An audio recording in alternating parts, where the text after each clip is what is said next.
easy go. Hello everyone, welcome to Python పర్చర్. ఇవాళ వీడియోలో మనం కండిషనల్ స్టేట్మెంట్స్కి సంబంధించిన క్వశ్చన్స్ ఇంకా కొన్ని సాల్వ్ చేద్దాం. వీడియోలోకి వెళ్ళే ముందు please like, share and subscribe. ఇవాళ మనం సాల్వ్ చేయబోయే ఫస్ట్ క్వశ్చన్ ఏంటో చూద్దాం.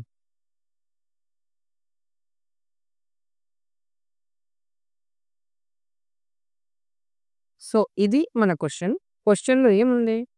Right a Python program to determine the type of a triangle based on the length provided by the user.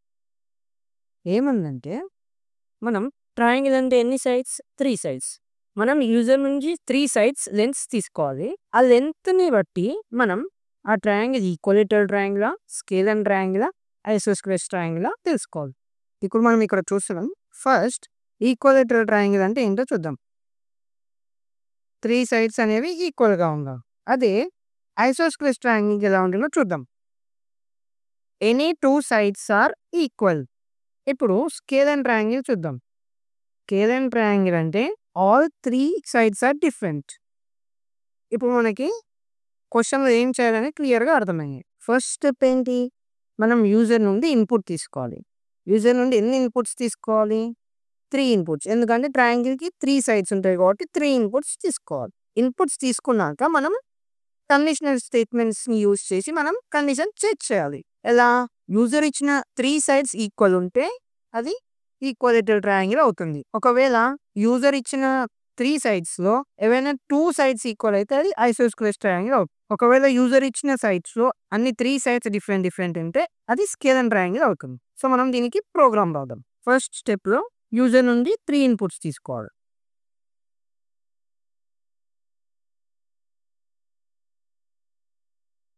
So ఇది మనం యూజర్ నుంచి తీసుకునే ఇన్పుట్. ఇప్పుడు మనం కండిషన్ రాయాలి. కండిషన్ ఎలా రాయొచ్చు? ఫస్ట్ మనం ఈక్వలేటరల్ ట్రయాంగిల్కి కండిషన్ రాద్దాం. కండిషన్ ఏంటి? 3 సైడ్స్ ఈక్వల్ అయితే అది ఈక్వలేటరల్ ట్రయాంగిల్ కదా అని రాద్దాం. మనం ప్రింట్ స్టేట్మెంట్ ఏమి ఇవ్వాలి? ఈక్వలేటరల్ ట్రయాంగిల్ అని ఇవ్వాలి. ఇప్పుడు మనం ఐసోస్క్లేస్ ట్రయాంగిల్కి రాద్దాం. ఐసోస్క్లేస్ ట్రయాంగిల్ కండిషన్ ఎలా రాయాలంటే మనకు ఎనీ 2 సైడ్స్ ఈక్వల్ కావాలి. కంటిన్యూస్ 2 సైడ్స్ కాదు, ఎనీ 2 సైడ్స్ అనేది ఈక్వల్గా ఉండాలి. సో మనం కండిషన్ రాద్దాం. దాని ఆర్ వాడాలి. ఎందుకంటే మనకి ఎనీ 2 సైడ్స్ కదా. మనం అన్ని పాసిబిలిటీస్ చెక్ చేసాం. ఏవైనా 2 సైడ్స్ ఈక్వల్ అయితే అది స్కేలర్ ట్రయాంగిల్ అవుతుంది. ఇప్పుడు ప్రింట్ స్టేట్మెంట్ ఏం రాయాలి? ఐసోస్క్లేస్ ట్రయాంగిల్. ఇప్పుడు స్కేలర్ ట్రయాంగిల్ కోసం మనం కండిషన్ రాయాల్సిన అవసరం ఉందా లేదా ఎల్స్ స్టేట్మెంట్ వాడొచ్చా? మనం ఈ ప్రాబ్లం వరకు అయితే మనకు కండిషన్ రాయాల్సిన అవసరం లేదు. ఎందుకంటే ఆల్ 3 సైడ్స్ ఈక్వల్ అయితే అది ఆటోమేటిక్గా ఈక్వలేటర్ అవుతుంది. ఎనీ 2 సైడ్స్ ఈక్వల్ అయితే అది ఆటోమేటిక్గా ఐసోస్క్లేస్ ట్రయాంగిల్ అవుతుంది. మిగిలిన కండిషన్ ఏంటి? All sides are different. So అది ఆటోమేటిక్గా స్కేలర్ ట్రయాంగిల్ అని రిటర్న్ చేస్తుంది. చూద్దాం. ప్రింట్ స్టేట్మెంట్లో ఏం రాయాలి? Scalar triangle. మనం ఈ ప్రోగ్రామ్ని రన్ చేసి చూద్దాం.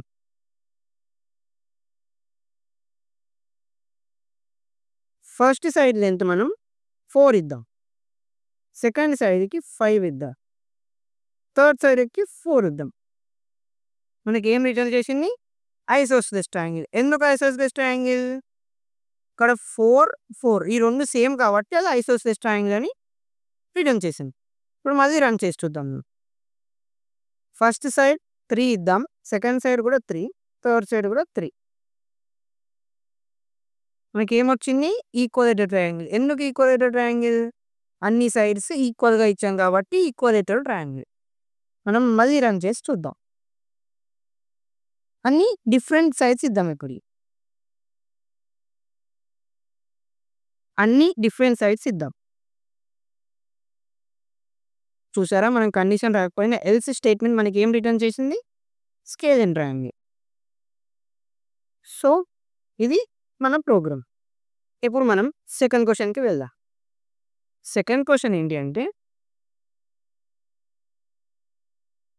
Right a program to check whether the number given by the user is divided by 3, 5 and 7.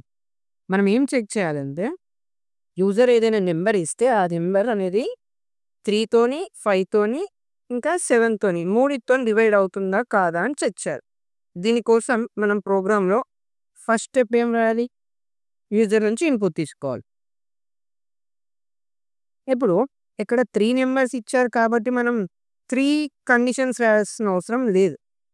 ఎందుకంటే క్వెషన్‌లో ఏముంది? ఏదైనా ఒక నెంబర్ ఇస్తే ఆ నెంబర్ 3తోని 5తోని 7తోని మూడిటితోని ఒకటేసారి డివైడ్ అవుతుందా కాదా చెక్ చేయాలి. సో మనం ఒకటే లాజిక్ రాయాలి. ఇఫ్ ఇది మన కండిషన్. మనం ప్రింట్ స్టేట్మెంట్‌లో ఏం రాయాలి? మనం ఎల్స్ ఏం పెడదాం? సో ఇది మన ప్రోగ్రామ్. చూద్దాం మనకు అవుట్‌పుట్ ఏమొస్తుంది. మన నెంబర్ ఏమి ఇవ్వాలి? 5. No, it is not divided by 3, 5 and 7. 5 అనేది 5తోని డివైడ్ అవుతుంది కానీ 3తోని డివైడ్ అవ్వదు కదా! సో అందుకే నో. ఇప్పుడు మనం ఇంకో అవుట్‌పుట్ ఇద్దాం. మనం అవుట్‌పుట్ 105 ఇచ్చా. చూడండి. Number is divided by 3, 5 and 7. 105 అనే నెంబర్ 3తోని 5తోని 7తోని డివైడ్ అవుతుంది అని అర్థం.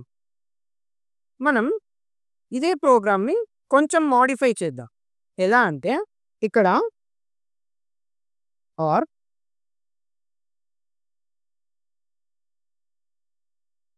ఈ క్వెషన్ మీనింగ్ ఏంటి అంటే మనం ఒక యూజర్ నుంచి ఇన్పుట్ తీసుకోవాలి. ఆ ఇన్పుట్ అనేది 3తోని డివైడ్ అయితే నెంబర్ ఈస్ డివైడెడ్ బై 3 అని ఇవ్వాలి. 5తోని డివైడ్ అయితే నెంబర్ ఈస్ డివైడెడ్ బై 5 అని ఇవ్వాలి. 7తోని డివైడ్ అయితే నెంబర్ ఈస్ డివైడెడ్ బై 7 అని ఇవ్వాలి. ఫస్ట్ దానిలో మనం ఇన్పుట్ తీసుకున్నాం. ఇప్పుడు మనం కండిషన్ రాద్దాం. ఇది ఫస్ట్ కండిషన్ రాసాం. ఇప్పుడు మనం అలానే 5కి కూడా కండిషన్ రాద్దాం. ఇప్పుడు దీనికి ఎల్స్ కండిషన్ రాయకూడదు మనం. ఎందుకంటే ఇక్కడ మనం స్పెసిఫిక్ నెంబర్ మెన్షన్ చేసాం కాబట్టి ఎల్స్ కండిషన్ రాయకుండా మనం దీనికి కూడా స్పెసిఫిక్ లాజిక్ అనేది ఇవ్వాలి. మనం ఎల్స్ స్టేట్మెంట్‌లో ఏం రాద్దామో చూద్దాం. సో ఇది మన ప్రోగ్రామ్. మనం అవుట్‌పుట్ చెక్ చేద్దాం. చూడండి. ఇక్కడ మనం ఫస్ట్ 3 ఇద్దాం. ఏమొచ్చింది? Number is divided by 3. ఇప్పుడు మనం ఇక్కడ 2 ఇస్తే చూడండి. This number is not divided by 3, 5 and 7. 2 అనేది 3తోని 5తోని 7తోని డివైడ్ కాదు కదా! సో ఇప్పుడు ఇక్కడ 5 ఇచ్చింది. ఏమిచ్చారు? Number is divided by 5. So ఇప్పుడు ఇక్కడ ఒక నెంబర్ ఇద్దాం. అది 3తోని 5తోని 7తోని డివైడ్ అయ్యే నెంబర్ ఇద్దాం. చూడండి. ఈ 105 అనేది 3తోని డివైడ్ అవుతుంది, 5తోని డివైడ్ అవుతుంది, 7తోని డివైడ్ అవుతుంది. బట్ ఇది ఫస్ట్ డివైడెడ్ బై 3 అని ఎందుకు ఇచ్చింది? ఎందుకంటే కండిషనల్ స్టేట్మెంట్స్ ఎలా వర్క్ అవుతాయంటే ఇప్పుడు 105 అనే నెంబర్ ఇచ్చా. ఫస్ట్ 105ని ఇఫ్ కండిషన్ చెక్ చేస్తుంది. If number divided by 3. 105 అనేది 3తోని డివైడ్ అయితే ఇది ఇస్తుంది. ఒకవేళ డివైడ్ కాకపోతేనే నెక్స్ట్ స్టెప్‌కి వెళ్తుంది. అది ఫస్ట్ స్టెప్‌లోనే డివైడ్ అయింది కాబట్టి సో అక్కడే ఆగిపోయి కండిషన్ అనేది అక్కడే స్టాప్ అయిపోయి మనకు నెంబర్ ఈస్ డివైడెడ్ బై 3 అని ఇచ్చింది. సో ఇది మన సెకండ్ ప్రోగ్రామ్. ఇప్పుడు మనం థర్డ్ ప్రోగ్రామ్‌కి వెళ్దాం. సో క్వెషన్ ఏంటి అంటే right a Python program to determine a shape based on the number of sides given by the user. మనం యూజర్ నుంచి నెంబర్ ఆఫ్ సైడ్స్ తీసుకోవాలి. ఆ సైడ్స్‌ని బట్టి మనం షేప్ అనేది ఇవ్వాలి. ఎలా అంటే ఇప్పుడు యూజర్ 3 సైడ్స్ అని ఇచ్చాడు అనుకోండి. 3 సైడ్స్‌తోని ఏం షేప్ ఉంటుంది? ట్రయాంగిల్. 4 సైడ్స్ అని ఇస్తే క్వాడ్రిలేటర్. 5 ఇస్తే పెంటాగాన్, 6 ఇస్తే హెక్సాగాన్. మనం ఇలా ప్రింట్ చేయాలి. ఫస్ట్ స్టెప్‌లో మనం యూజర్ నుండి ఇన్పుట్ తీసుకున్నాం. మనం యూజర్ నుండి అయితే ఇన్పుట్ తీసుకున్నాం ఎంటర్ నెంబర్ ఆఫ్ సైడ్స్ అని. ఇప్పుడు మనం కండిషన్ రాద్దాం. ఫస్ట్ కండిషన్ ఏం రాద్దాం? ట్రయాంగిల్ నుంచి స్టార్ట్ చేద్దాం. ఇప్పుడు సెకండ్ కండిషన్ ఏం రాద్దాం? క్వాడ్రిలేటరల్‌ది రాద్దాం. నెక్స్ట్ కండిషన్‌కెళ్దాం. ఇక్కడ ఈస్ పెట్టకూడదు. ఎలిఫ్ వాడాలి. నెక్స్ట్ కండిషన్ ఏంటి? It is a pentagon. ఇప్పుడు 6 సైడ్స్ గురించి రాద్దాం. హెక్సాగాన్ అని. ఇప్పుడు సైడ్స్ 7 అయితే హెప్టాగాన్ అని ప్రింట్ చేద్దాం. ఇది హెప్టాగాన్ అని ప్రింట్ చేశా. ఇప్పుడు 8 సైడ్స్ అయితే ఏమవుతుందో ప్రింట్ చేద్దాం. మన కండిషన్స్ అయితే అన్నీ అయిపోయాయి. 3 సైడ్స్ నుంచి 8 సైడ్స్ వరకు అయిపోయాయి. ఇప్పుడు ఎల్స్ స్టేట్మెంట్‌లో ఏం రాద్దామో చూద్దాం. Print shape is not recognized అని రాద్దాం. ఇప్పుడు మనం అవుట్‌పుట్ చెక్ చేద్దాం. నెంబర్ ఆఫ్ సైడ్స్‌లో మనం ఫస్ట్ 3 ఇద్దాం. ఏమొచ్చింది? It is a triangle. ఇప్పుడు మనం 4 ఇట్ ఈజ్ ఏ క్వాడ్రిలేటరల్. ఇప్పుడు మనం 8 ఇద్దాం. ఏమొచ్చింది? ఇట్ ఈజ్ ఏ ఆక్టాగాన్. ఇప్పుడు మనం out of the boundary number ఇద్దాం. చూడండి. షేప్ ఈజ్ నాట్ రికగ్నైజ్డ్ అని వచ్చాం. సక్సెస్‌ఫుల్‌గా రన్ అవుతుంది. సో ఇవి ఇవాళటి programs. Thank you for watching. Please like, share and subscribe. Thank you.